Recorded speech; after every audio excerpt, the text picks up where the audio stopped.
For many of you, it's your dream score, a band 9. And most students think that getting a band 9 on the IELTS speaking test requires you to talk like a flawless, hyper-advanced robot. They believe that if they hesitate for even a split second or make a single minor grammar slip, that dream of a top score is completely dead.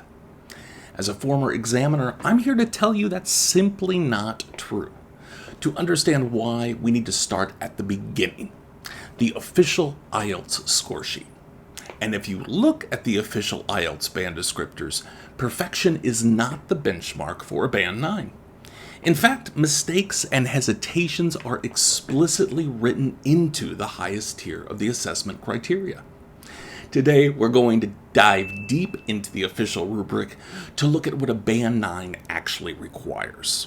Also, we'll talk about how you can showcase your highest skills without putting this immense pressure on yourself to be flawless. Let's look at the actual rules of the test. Under grammatical range and accuracy, the band 9 descriptor says that your structures are precise and accurate at all times, apart from mistakes characteristic of native speaker speech. Think about that. Even at the highest possible level, the band descriptors allow for mistakes. Native English speakers make minor slips. We forget to finish a clause or change track mid-sentence all the time. The examiner isn't expecting to hear a textbook. They're looking for natural and authentic communication. The same rule applies to pausing. The criteria note that a band 9 speaker is fluent with only very occasional repetition or self-correction. But look closely at the rule for pausing. Any hesitation that occurs is used only to think of ideas for the next statement and not to find words or grammar. This is a massive difference. You're completely allowed to pause to gather your thoughts, take a bit to form an idea, or decide what story to tell next. What differentiates a band 9 from a band 6, 7, or 8 isn't that you never stop talking. It's that you're pausing for ideas, not fishing for vocabulary or trying to remember a tense. So if it's not about absolute perfection, what separates a band 9 from the rest of the pack? It comes down to a few very specific and high-level things across your vocabulary and pronunciation. In the lexical resource category, band 7 and 8 speakers show a wide resource and an ability to use less common or idiomatic language. But a band 9 requires total flexibility and precise use in all context, alongside a sustained use of accurate and idiomatic language. This means a band 9 speaker doesn't just drop an idiom bomb randomly to impress the examiner. They use it with absolute precision, so it fits the context naturally, smoothly, and effortlessly throughout the entire duration of the test. The absolute biggest differentiator shows up in pronunciation, though. I've mentioned before that tons of students think pronunciation is just about having a clear accent.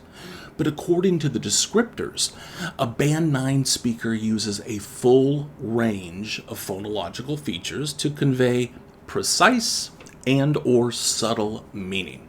This is the holy grail of speaking. A full range means everything. So a band 9 speaker uses intonation, word stress, sentence stress, rhythm, pitch, volume, and duration of sounds, not just to be understood, but to inject emotion and show contrast between ideas and give nuance to what they're saying. They utilize the features of connected speech flexibly and sustainably so that they can be effortlessly understood throughout the entire interview, meaning the examiner never has to strain to understand exactly what they're saying. Also, remember that it's not about accent. Your accent can remain completely intact as long as it has zero effect on your intelligibility. Knowing that a Band 9 demands these things should change how you practice. It means your focus should shift away from trying to remember academic or overly complex words and move toward mastering how you think. For students at lower levels, I suggest my 3S+1 method in Part 1 or the IDEA method in Part 3. In Part 3, the IDEA method forces you to introduce, describe, explain, and add an example. And these help you build the exact systems that safeguard your fluency. At higher levels, you don't need these explicit structures, but you should be paying attention to their general ideas and what they help you do. Your goal is to keep your content organized and analytical, and not be hesitating looking for words or grammar. The frameworks allow you to produce that highly coherent and appropriately extended topic development that the top band requires. So I still encourage practicing with them until they become second nature.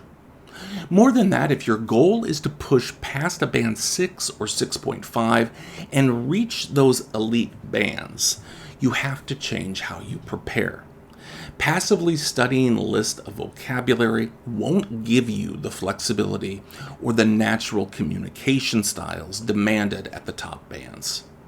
Only a focused, deliberate, and reflective practice does that. If you want direct, personalized training to help you develop an effortless fluency, I invite you to apply for my upcoming IELTS live class. In our live classes, we don't just memorize scripts. I listen to your natural speaking voice and help you eliminate language-based hesitation. I show you how to use your pronunciation features to convey subtle meaning, just like a native speaker. The link to apply for the next live class is down in the description. Let's practice navigating a high-level topic right now in the comments. I'm giving you a classic Part 3 question. How do you think international travel impacts local cultures? Go down to the comments and answer using the IDEA method. Remember, focus on a direct and clear argument. If you need to take a second to think, use a natural transition to buy your brain some content processing time. As a bonus, type the word free in your comment and I'll personally evaluate your response and send you my complete IELTS self-assessment checklist to help you audit your performance against the official band descriptors. If you found this breakdown useful, give me a like, subscribe to my channel, and I'll see you in the next video. Until next time, happy studies.